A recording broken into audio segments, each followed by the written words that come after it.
a lot of the really savvy people that have been talking about AI for years, like Kevin Kelly, who I've had on the show 3 times. He's the founding editor of Wired magazine and a brilliant technologist. And he was saying, even as far back as the 90s, that trying to reproduce the human mind with AI is not interesting because we already have human minds. And that what's actually really interesting is finding kinds of inference or kinds of intelligence that are meaningfully distinct from our own. That like we're like, the AI, we are making alien minds that can tell us something about us that we don't already know, in the way that like learning to communicate with dolphins, for instance, is going to radically expand our view of the world. And so like, again, like, when it comes to SETI, there's like 3 stances. There's, let's look out into space for life. There's let's look into our own phenomenal experience with psychedelics. And then there's this other thing which is going on with groups like the Interspecies Internet, Interspecies.io, which is like co-founded by Vint Cerf and Peter Gabriel. It's a fascinating project. What is it about? It's about using machine learning to create a translation layer between humans and non-humans. So like learning to communicate with dolphins and apes and corvids and other kinds of creature with AI, so that you have, like the like in Up, the dog's got the translation collar. Yeah. That stuff is like an inch away from us right now. Really? I was going to have Karen Bacher on the show. Karen passed away last year tragically, but she was a brilliant eco-acoustician. What is the name of this? Interspecies.io. But yeah, Karen worked on the, using machine learning. She wrote a book called The Sounds of Life about using machine learning to decode the communication of everything from like whales and turtles to coral. Whoa. It turns out like all kinds of life use sound to communicate that we didn't even realize until just a couple years ago.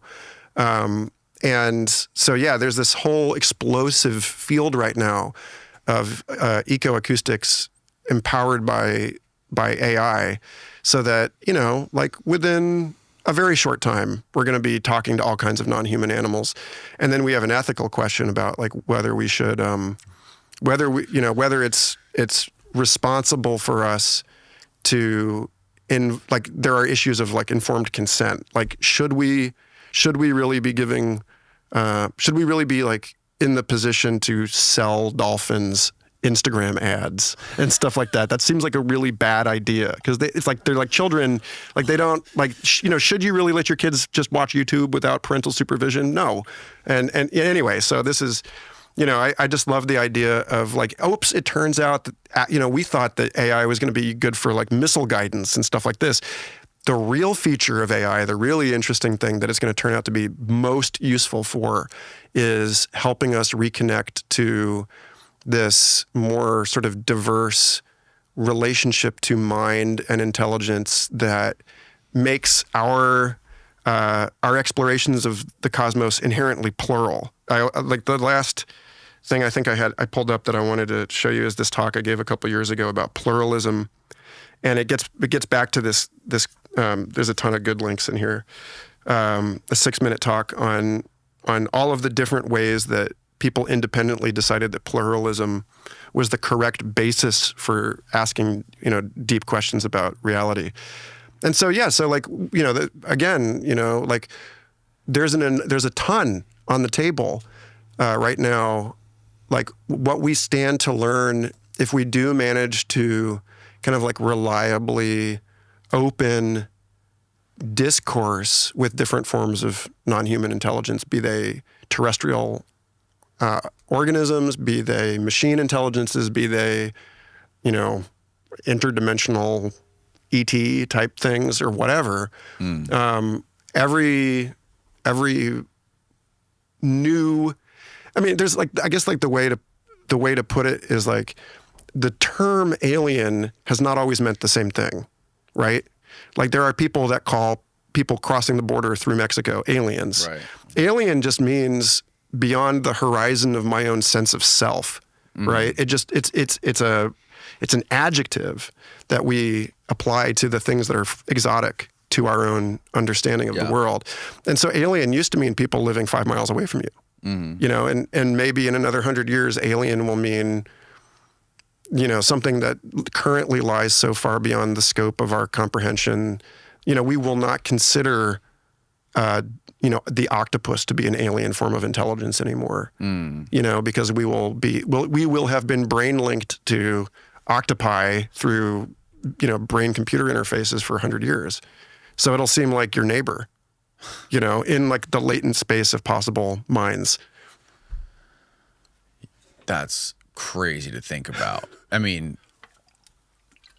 imagine, even if the work that the interspecies IO people are doing with using these models to decipher animal communication. Imagine if we were able to somehow link the minds of people from different parts of the world, like different countries, and like I just think imagine how that would upset the balance of nations around the world if it wasn't just like, if you don't just have like these people at the very top of the pyramid communicating with each other, and then the people below are just sort of like are just passive, right? If this thing becomes ubiquitous and people like you and me are able to tap into what people are thinking and communicate with, people in other cultures that speak different fucking languages around the world, I wonder how that would change the global balance, and like how that would make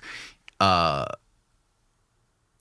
you think about superpowers and military might, like how that would make that obsolete, maybe in a way, because we're in the middle of it. I mean, so 189 at Future Fossils, I interviewed Parag Khanna, who's kind of a best-selling futurist author. I used to write for his blog at bigthink.com. And he's spent a ton of time on this question. This book that he and I discussed about a year ago, or maybe 2 years ago now. Move, yeah, The Forces Uprooting Us. He's talking about how the increasingly interconnected global economy is dissolving national borders, and a lot of what we see as this sort of counter force where people are like, nationalism is having kind of a moment right now, but it's because the actual larger historical trend is in the other direction. And I am. I'm not as unrepentant a globalist as Parag Khanna is, because I also see the way that, that as boundaries collapse, things become more and more unstable and unpredictable. And it's not at all clear to me that we're moving into something that can be simply described as like a kind of global system. Like the internet, like everyone's pulling out of social media because it's not safe anymore. Like the way that there was a UC Santa Barbara study on fisheries, on mass capture fishing a few years ago, showing that as we've gotten better and better at net trawling large schools of fish have evolved to be smaller because they avoid the attention of these fisheries because they're swimming in smaller groups. They're not. It's a diminishing marginal return on fishing cost. And so something like that is happening right now in the surveillance economy, where people are sick of being preyed upon in these enormous herds of willing flesh online, and are pulling out, and the new social media experience is one that's much more like campfire scale than global scale. And so as forces pull in other directions, right? Opposite directions all the time. But the point that Parag was making was that as things have become more and more globalized, voluntary military participation has dropped profoundly. That like people, like voluntary young people no longer want to join the army because they no longer identify as national citizens on average as much as they used to.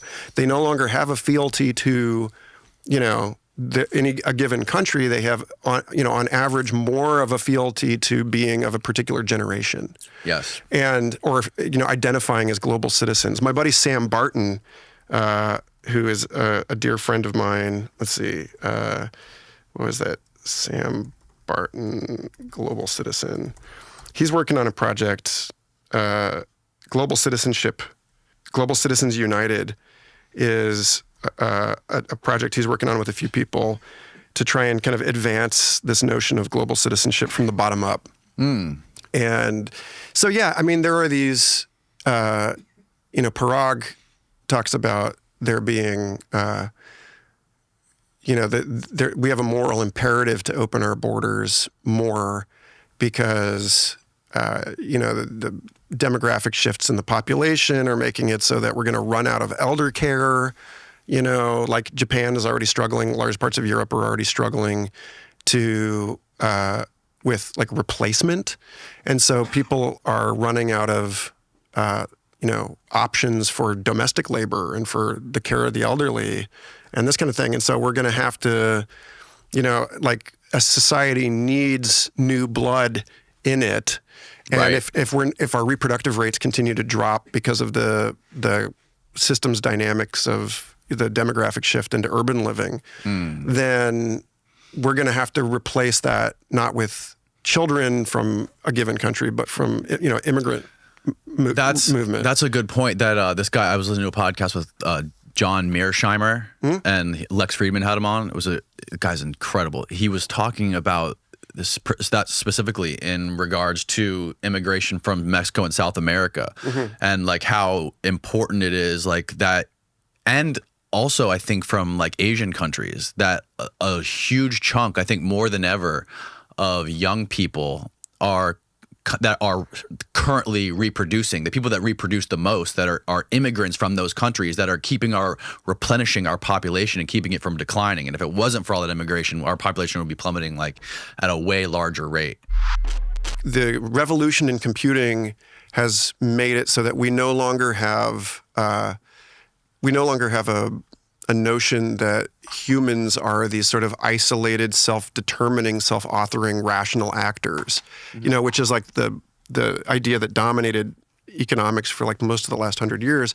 And now what we have is that the human is sort of a bundle of different unconscious algorithms that are all like modular and connected and nested inside of each other, and that the human being is nested inside of a larger social order that is itself kind of an organism in its own right, but that it's sort of like a turtles all the way down of unconscious algorithmic reactivity to each other. So like, the sort of Blade Runner conclusion that you come to is that humans are robots and robots are people. That's a contentious philosophical claim, but the Buddha said as much, right? Like a lot of the Eastern non-dual traditions are about how everything that we take for granted as the behavior of an organism, that it's choosing what it does. If you inquire deeply enough into the nature of the mind, you realize that all of your choices are sort of mechanical responses to your conditioning. That's like, karma is like an impossibly complex network of mutual causation, and so like that's kind of where the tech world and revolutions in neuroscience and so on have taken us. Is like you're no longer to the extent that you're no longer an individual person now, right? You're a city made of cells. Some of those cells are human, some of them are not, and there's a sense in which you, at the cellular level, all of your cells are individuals. They're just joined in this thing, and you are joined in this bigger thing, that we call society, which is a kind of superorganism. And so, like, where we draw the lines around individuality depend on how far away we're standing from a given phenomenon. And so, this notion, that's, going back to this stuff that Wilbur and Esper and Hargens worked on, like that's, so like there's a sense in which everything is individual, and there's a sense in which it's plural or collective. And so similarly, there's a sense in which free will, there's a stance you can look at where free will exists. And if you move, then it looks like everything is just sort of blindly, deterministically causing everything else. And, the question of like free will is a question about the philosophical stance that we want to take on emergence. Like, is emergent behavior something that actually exists, or does it just appear to exist because like we see order in a new way if we stand and look at it at the behavior of the cosmos from a different perspective. So I take all of this stuff as like a lot of the stuff we can't know for sure because there are limits to our knowledge and the knowability of things. And so it's like, well, we're probably better off assuming that it's both, and that efforts to try and like pin down reality in one way or another, saying like, oh, this is, something is purely objective or purely subjective, or choice does or does not exist. That these are methodological artifacts. Like, are you a noun or are you a verb? Mm-hmm. Which one, why does one have to be more true than the other? Anyway, that's a rant. Do you often take DMT? No, not in, everybody's got their college years, but. How many times have you done it? Oh God. That's a good question. Not in a while. Is that, did you get into psychedelics after you were into all the paleontology stuff? And did psychedelics sort of like catapult you into all this? Definitely part of it. Yeah. I think the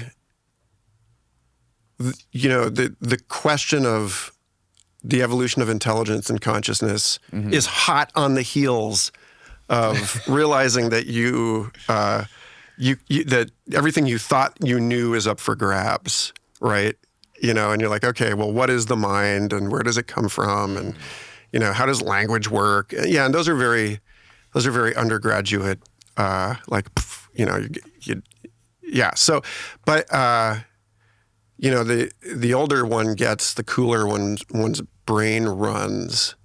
And, the older one gets, the cooler one's brain runs? Well, I just mean like your earlier in life, your brain is a noisier object. Yes. Children are very distracted and playful and creative. And then as you get older, University of California, Berkeley child psychologist Alison Gopnik calls this the explore-exploit tension, where it's like as you get older in life, or as a system ages, even, those systems become more conservative and more risk averse. Uh-huh.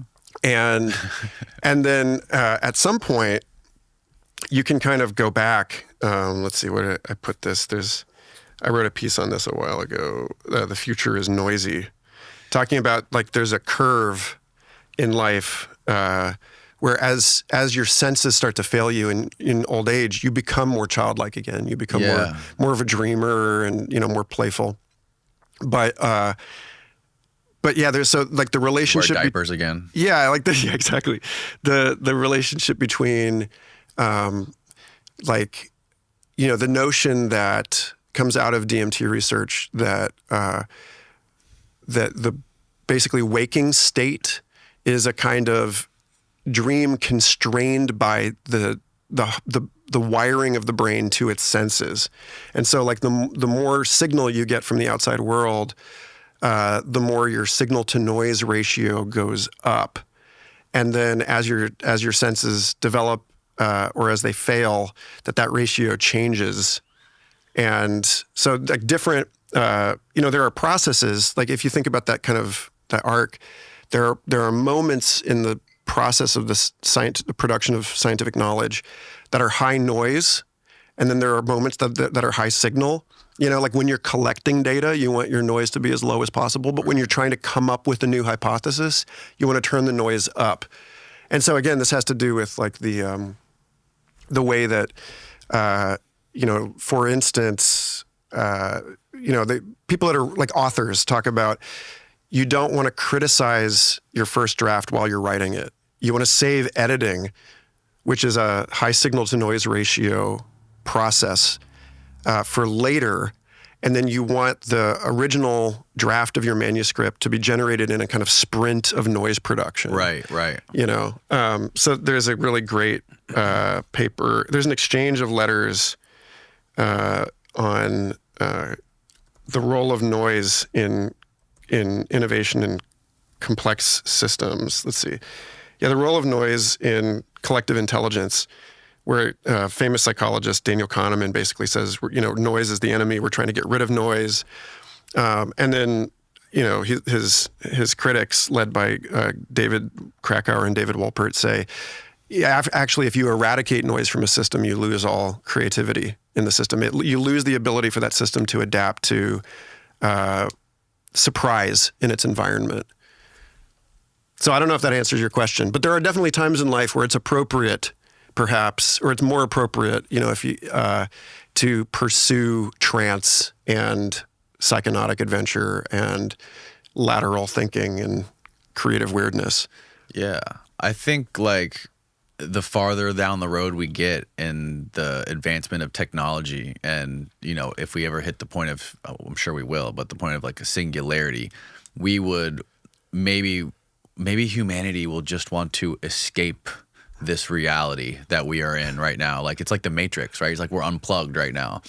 And maybe like a certain group of the human population will just go like dive into psychedelics and just try to like DMTX themselves into that world for the rest of their lives. And some people will fucking join the machines. Do paleontologists talk about this? Like talk about how the impact affected the Earth and like if there were more than one? I know it was the Chicxulub impact in the Yucatan was the one that took out the dinosaurs. But do people think that there could have been more than one impact? And where can you find the most dinosaur bones? Oh, well, okay. Sorry, that was like 5 questions.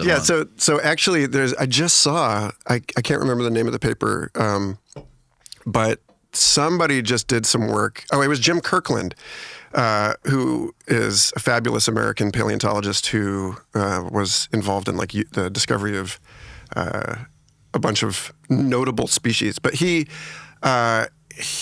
just did a paper on an impact in, I think, Africa at the end of the Jurassic. So it turns out that maybe the Cretaceous period, which is like the heyday of dinosaurs, this like the longest stable period in recent Earth history. Yeah, Kirkland just shared this paper on apparently another meteor impact in South Africa that may have ended the Morokweng? Yeah, the age of Brontosaurus and Stegosaurus.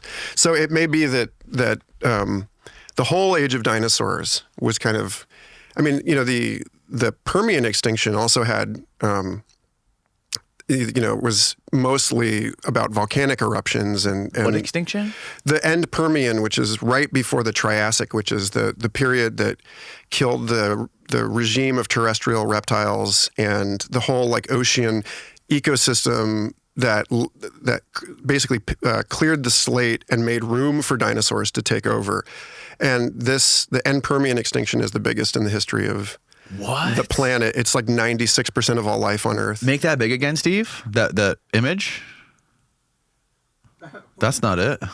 That one. So where is that here? That's not on this chart. It's not on this. I mean, if you look, it's about 252 million years ago that there was a. Okay, so this one only goes to 150 million. Actually, if you there's a Netflix documentary, Life on Our Planet, that goes into some of the end Permian stuff in detail, that you get just like nothing.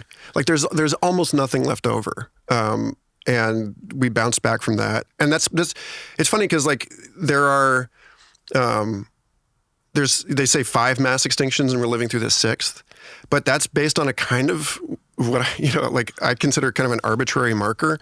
And there are actually in the kind of recent fossil record, there are like 18 enormous extinctions, not like 18. Yeah, they're not all mass extinctions as far as like, Pluto, like some people don't consider Pluto a planet, but it's like that kind of a boundary. Yeah. But there are a lot more major extinction episodes in the history of the planet than most people realize.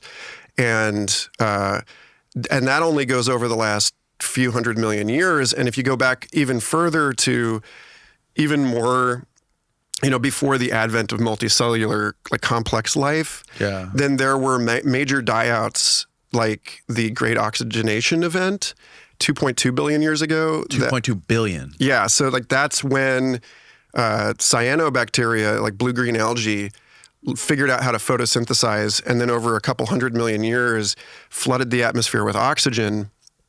And at the time, there were no oxygen-friendly microbes on the whole surface of the planet. And so it killed off most of life on the planet back when there was only bacteria.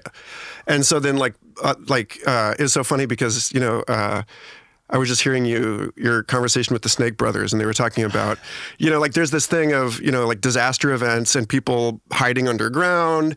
And it's so there is this constant theme in extinction events where that's what happened at the end Permian. That's what happened at the end Cretaceous. And that's what happened back at the Great Oxygenation Event was there were these horror story moments where the planet is just being pummeled by acid rain, and plants aren't growing, and you can see a ton of spikes on the Wikipedia. You can see the mass extinctions stick out, but then there's a whole sort of there's a whole bunch of other stuff going on. Wow. And some of these are possibly due to 250. Which one is that? 250 is the Permian. Permian. Yeah, that's the big boy right there.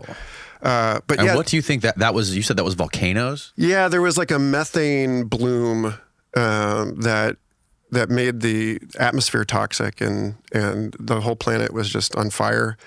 It was nasty. But yeah, so the point is that the animals that survive through these kinds of events are burrowing animals. And so even back in the Great Oxygenation Event in the Precambrian, which isn't on this chart, right. You've got Cambrian was 500 million years ago. Yeah. Yeah. So there's that little, right at the beginning of this chart is the origin of complex multicellular life with eyes and, external carapaces, and, they were modern predator-prey dynamics. Okay. Come out around this time. The world stops being just jellyfish and corals. But yeah, so there's this whole repeating motif in the history of life of things getting so bad that the only way that the life on the planet can survive is by either adapting to poisonous atmospheric conditions or by burrowing underground and waiting it out. And so your own gut biome is basically the billionaire bunker dwellers of 2 billion years ago that decided they were going to wait it out underground, and they're still down there waiting it out. They're still the anaerobic bacteria are no longer conquer the surface of the planet, but they're inside all of the little places that they can still hack it out without being poisoned by oxygen. Right. What is the oldest thing that you found in your digging? I never dug older than the Triassic. Okay. Oh, actually, no, that's not true. Because for a while I grew up in Kansas City, and Kansas City is Ordovician, so it's pre-Mesozoic. It's I think 350, 400 billion years ago. Somebody's going to call me on this because this is not my area, but this is when ancient relatives of starfish. The crinoids were stalked. They look like sea lilies or something. They have a long kind of armored stalk, and then the sea star part of it is up in the water column, filter feeding. Oh, really? And so they're all over the Midwest. You go to a road cut in the Midwest, and you can pull out these gorgeous crinoid specimens. And those were all down by the Missouri River bluffs by my house. So that's probably the oldest thing. But the oldest thing that I actively dug in Wyoming was Triassic. The Wyoming was part of a Triassic seaway at the time, and so you have ancient squid relatives called belemnites that have these armored cones in the core of their body, like if you've got a parrot and it's eating cuttlefish bone, it's kind of like that, but it was cone shaped. Yeah, there you go. So these guys are all over certain parts of Wyoming and oh, wow. the Rocky Mountain areas. And they're really interesting, gorgeous. There's these fossil deposits where it's just millions and millions of squid butts, as Bakker used to say. And yeah, you just walk around and they're everywhere. It looks like spent bullet casings all over the ground. That's wild, man. A lot of what we're dealing with right now is a demand for the evolution of our language. That like what we're going to, in the same way that my interest in all of this stuff kind of arguably came out of reading a paper about where syntax comes from. That's where it all started? Yeah, the evolution of syntactic language. This paper led by Martin Nowak. Your recall of all these podcasts that you've recorded and all these papers that you've read is astounding. Thanks. Yeah, gobble nootropics, folks. That's just, gobble crowd them. And yeah, but so this piece, Nowak and Plotkin. Krakauer worked on this one too, but he's got a couple on the evolution of language and of syntactic communication. Oh, here we go. Oh, look at that. Henry G. worked on this episode of this issue of Nature, my buddy Henry. Anyway, so they talk about syntax and the sentence being something that emerged out of a similar kind of catastrophic threshold in information production in early human society, like hominid society, where the complexity of society meant that we had suddenly, exponentially more things to communicate to one another that mattered to the cohesion of our behavioral coordination. And so our language, which at the time was built on individual utterances, where like we didn't have sentences yet. We had things like chair, or like good, and there was no real, there was no way to articulate things into longer, more complex ideas. That's the way a toddler communicates. Right. And then at some point, you get to a level of social complexity where you need to remember more words than you can, basically. And so at that point, we go from a dynamic where you learn by adding new words to a dynamic where you come up with a handful of simple rules where those words can be combined to mean exponentially more things than you can actually remember. And so like this has implications to the origin of life, because what we're talking about and what my friend Sarah Walker, who's a NASA funded astrobiologist at ASU, talks about, that life is basically life can be defined as the processes whereby systems generate a greater possibility space than the actual space of things that can happen. So like, the notion that we are evolving into a deeper and deeper embrace of imagination and possibility is actually like fundamental to what it means to be alive and what it means to be intelligent. When like people talk about life as being, like highly improbable, like the number of ways that you can put molecules together to make something, and only some of them will actually lead to a reproducing cell, and vastly more of them won't. And the question of like, well, how is it that we did this? The famous sort of critique of that it's like a junkyard blowing, a tornado blowing through a junkyard and assembling a working 747. It's like, it's actually substantially worse than that. But you have people like my buddy Bruce Damer, or like the quantum biologist John Joe McFadden at the University of Surrey, who have interesting arguments for basically not only life being,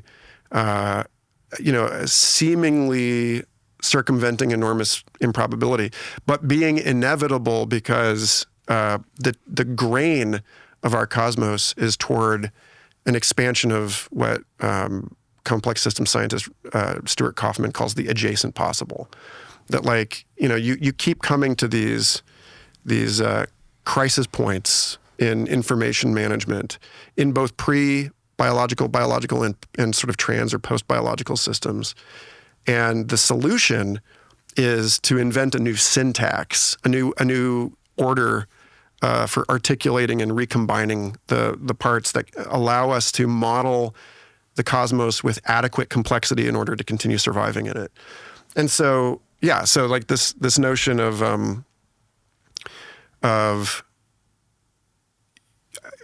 us being at a point now in the history of the planet where subject, verb, object syntax is no longer adequate to describing the reality of our experience, such that we can say things like, I am in the room and the room is in me, and for it to make sense intuitively rather than it to sound like a nonsense statement. Right. There's a video on that folks can find on my YouTube, how to resolve a paradox.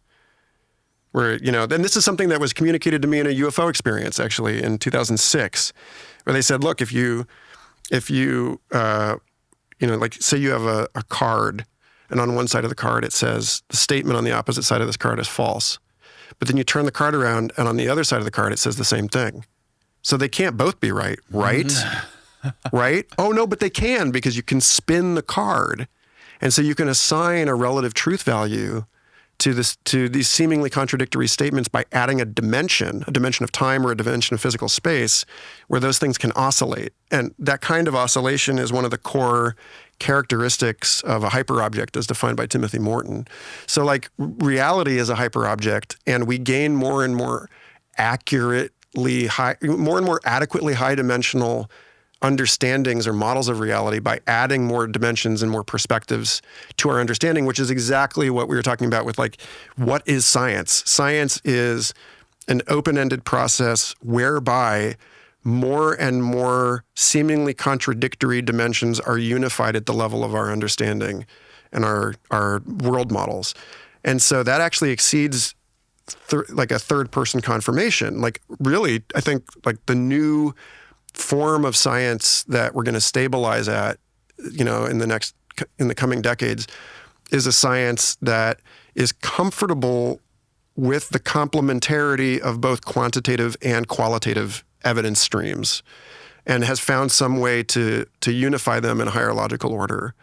And so it gets, all of the stuff we've been talking about today is like, how do we use systems of numbers and systems of experiences stereoscopically to train our scientific investigations on something that is fundamentally challenging to the idea of mind-matter duality.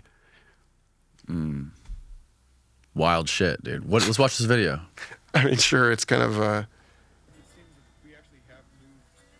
Yeah, this is just me doing a mural on the inside of my buddy's camper, but... Oh, okay. And you're just talking about this idea while you're doing your mural. Yeah, I've got a ton of these time-lapse videos online with me going on about one thing or another, philosophical ideas. Oh, this was... It's incredible. So you said you got that idea in a UFO experience in 2006. Yeah. Yeah, the second of 4 UFO experiences I had at Clinton Lake outside of the Lawrence, like where I went to school at the University of Kansas. How did the idea get communicated to you? Well, it said, like, imagine that, like, we're going to use a geometric analogy to present this to you. They're like, okay, now imagine you have a question. No, I mean, how was this coming to you? Like, just showing up in my head while I was looking at this UFO. You're looking at something and this is just popping in. These pictures are popping into your head, or words? Both. And it was like, okay, so like imagine you have a question, and we're going to say that the question is, like the formal logical presentation of this question is as a triangle. The answer to the question is a tetrahedron. You add another point that's off the plane at which you can't understand what you're being asked, and then you're able to observe the two-dimensional plane from the third dimension. And they're like, so the tetrahedron poses a question that can only be answered by a 4-dimensional extrapolation from that. And so like all of our physics models are like low-dimensional encodings of the actual complexity of reality. And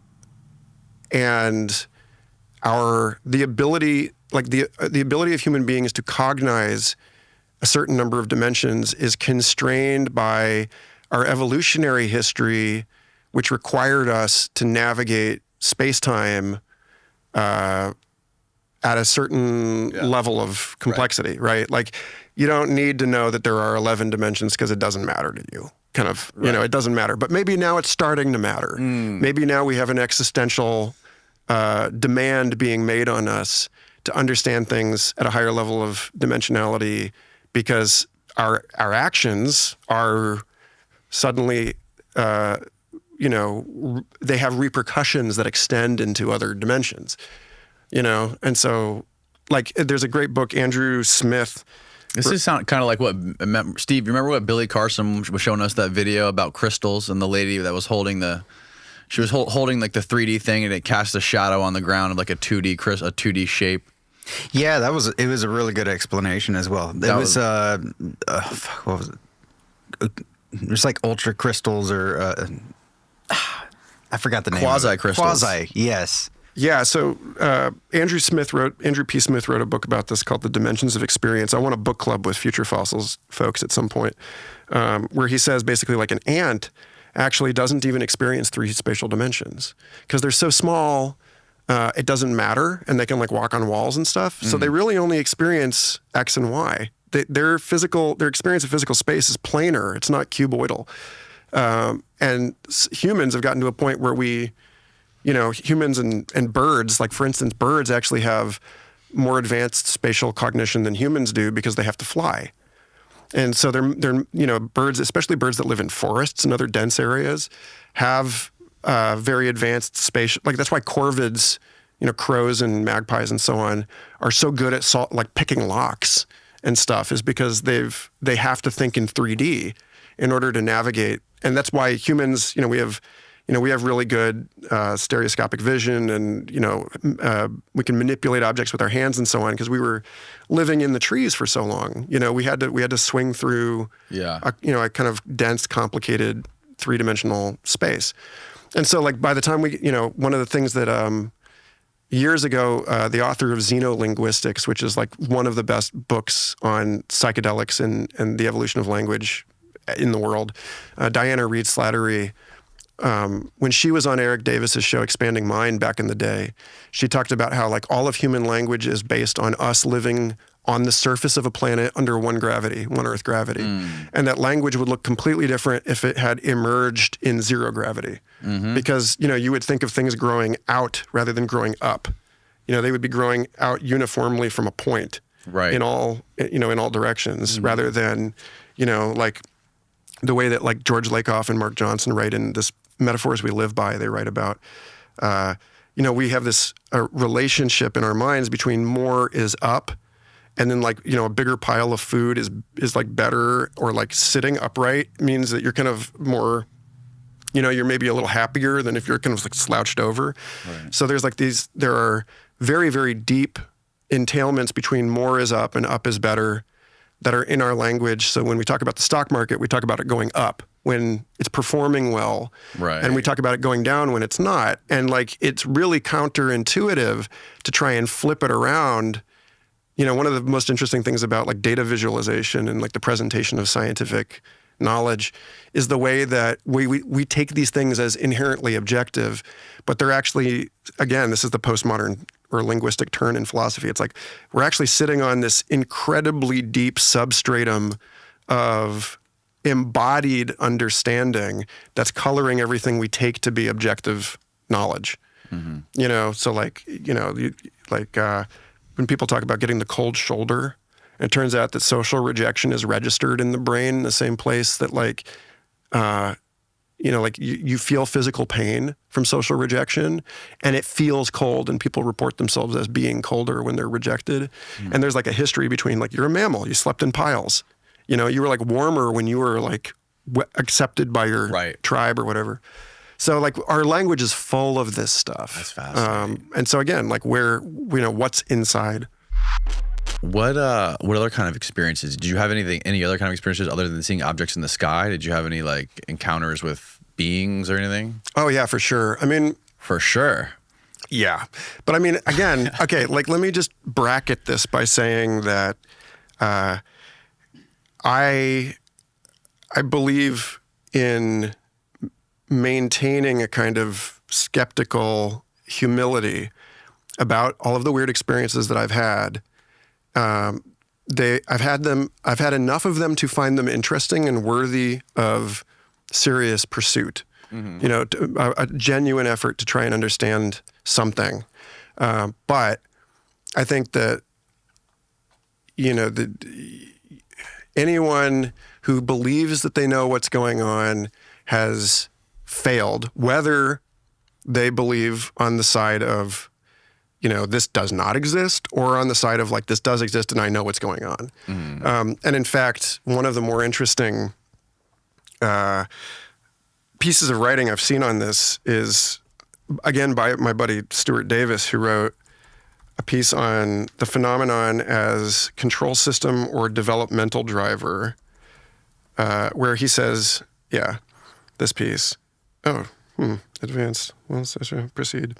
Where he says, is the UFO phenomenon and sort of all these related parapsychological phenomena, maybe, like, does it maybe exist? Gene. This, Game is a song of his. He loves exploring the shadow, the psychological shadow in his work. But he writes this piece where he basically asks, is the UFO a kind of deception that is, malevolent? Like, are we being controlled by an intelligence greater than our own that's preying on us in some way? Or is it a call forward into a higher logical order? Like, is the fact that these things are so hard to define, or that they seem so elusive or slippery, that they escape our attempts to nail them down into, an easy kind of category? Is this perhaps actually the feature? Again, like, is this not a bug of what we're observing, but is this actually the point that we're being called to reconstitute our cosmology at a higher logical order that is not merely sort of a duality, a dualistic kind of thinking? And the last thing I'd say on that, before we go back to story time, about my UFO experiences, is that I talked about this with Sean Esbjørn Hargens, my graduate advisor on future fossils, and we spend a lot of time, he looks at how 200 different cultures and academic disciplines have investigated the UFO phenomenon and the conclusions that they've come to. And one of the things that he basically says is that, the through line on all of this stuff is that, Jacques Vallée talks about this and many others, that the through line is that it seems to be, Carl Jung wrote about this, if we can say anything about this phenomenon, it's that it interrogates the modern boundary between the mind and the rest of reality. And that, that there seems to be a sense in which the horizon of our understanding is on this sort of, the psychophysical nature of things. And so, how can we do better science, with a kind of like interior SETI, a noenotic SETI? How can we do science that helps us adapt the philosophy of science to a networked digital era? Like, how can we update the philosophical underpinnings of scientific inquiry so that we can adequately deal with issues of mind-matter complementarity, or of the challenges in reproducibility for psychological experiments and so on? And so with all of that said, there is a sort of sense in which these experiences pollute or challenge or compromise our attempts at objective material description. And so, like, one of the things that I've decided I'm just not going to bother doing is to try and claim that any of my experiences should convince someone to believe in this stuff. Right. But, with that said, like, I was in Peru in 2011 for ayahuasca ceremony, and in a really unusual situation where the 17 of us that went down together were all separated and led through our ayahuasca ceremonies as a kind of initiatic ordeal alone, like intentionally separated from one another rather than in a more kind of traditional circle, ceremony setting. And all 17 of us, separated and out of contact with one another through ceremony, all saw these weird sort of mantis-like black chrome kind of aliens that appeared to us each individually. And the next morning, we all came back and we were like, "Oh, you saw that too? Like what?" And in my case, these beings that kind of ran through the whole kind of classic gamut of behavior, including psychic surgery on you, like they're like opening up your energy body and operating on your subtle energy systems or whatever. So I had that experience, and I had the experience. How old were you when you did that? 27. Wait, yes, 27. 2011. This was the week before the Fukushima reactor collapse. We came back to civilization.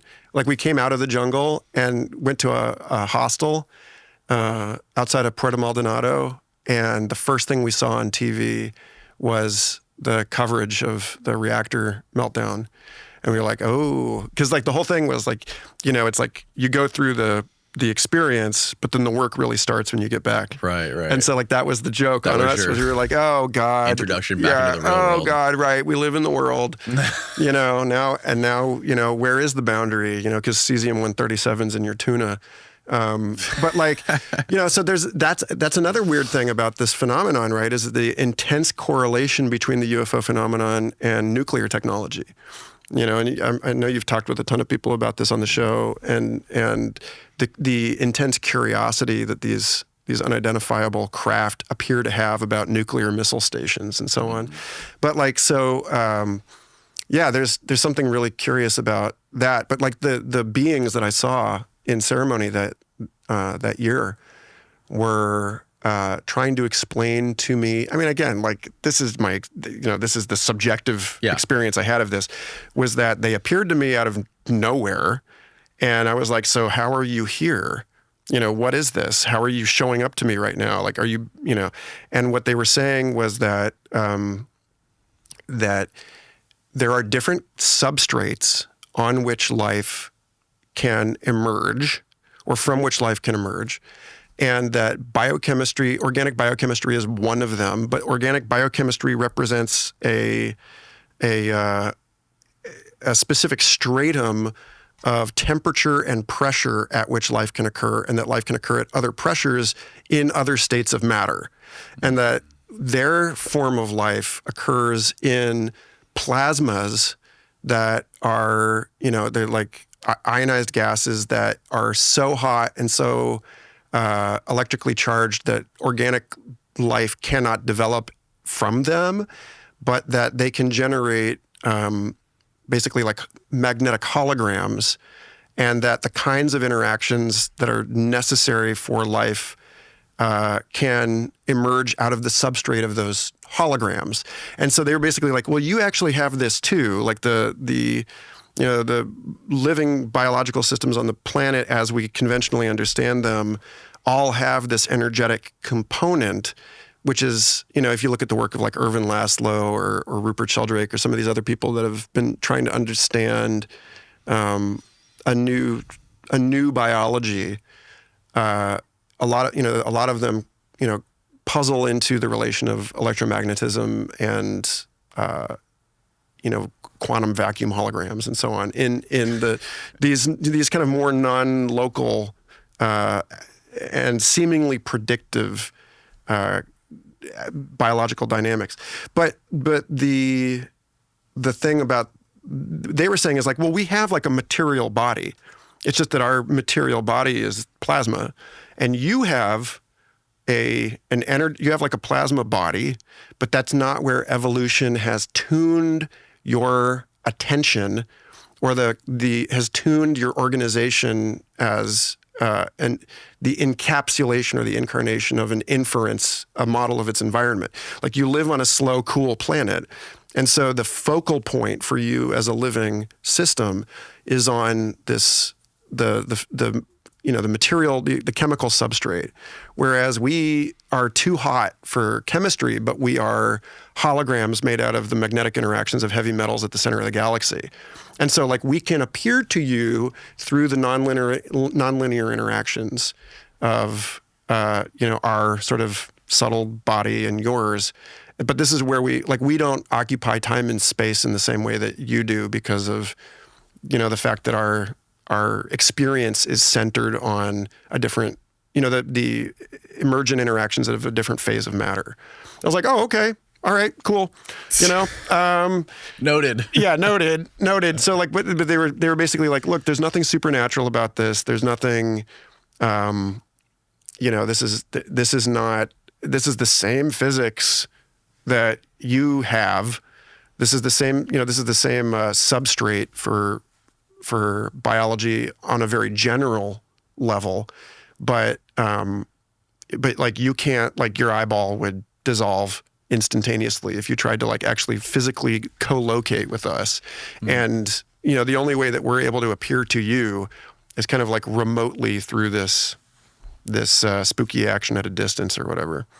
Did it seem like they were far more advanced than we are technologically? I mean, or what is technology? More enlightened than we were? Were they a superior being to us? Can this communication happen in the reversal role? Like, can they somehow experience us in the same way you experience them? I mean, so I don't know if you had time to ask this question. Yeah, I wonder about, technology again, I tend to think of things in a very, very general way where, like one of my favorite papers is this piece, Multiple Paths to Multiple Life. My friend Chris Kempis led a few years ago. And there's a great, let me see if I can find this figure in this paper. Oh yeah, where they're talking about like, we tend to think at layer one here, life as a space of material possibilities. But then there's layer two, which is a space of physical constraints. And then there's layer three, which is a space of optimization principles. And so, like this is a space where, you have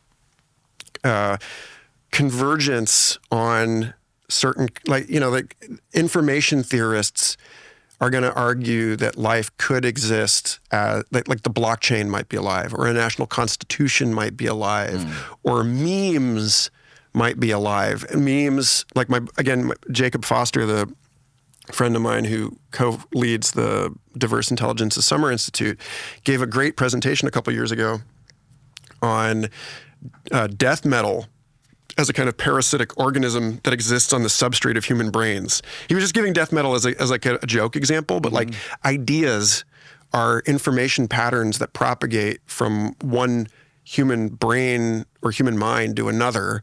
And so there's a sense in which you can argue that, something like a God in a more kind of modern information theoretical sense is a pattern of neural firing activity and behavioral activity that we see in like entire groups of human beings and in our relationship to each other through various technological media. And so, like Batman, this is something I talk about with Sean in that episode 150 of Future Fossils, that like, this is like Neil Gaiman and American Gods, like this story about, what are gods really? Gods are ideas that people have and enact through their behavior. So like Batman is like a thing. Batman has a physical footprint of merchandise and, the information of like Batman movies stored on Netflix servers and like this kind of stuff. And so that's a thing. That's a thing that exists in space and time in the way that philosopher Timothy Morton, who's at Rice University with Jeff Kripal, Tim Morton calls them hyperobjects. It's like it's so big that we can't really see it as a single thing. Like climate change is a thing, but it's a hyperobject that we're embedded in. And so we can only catch glimpses of it. And like the UFO might be a hyperobject. It might be something that exists in some weird way, both kind of beyond us and inside of us, and that we're sitting here like scratching our silly monkey heads trying to make sense of it.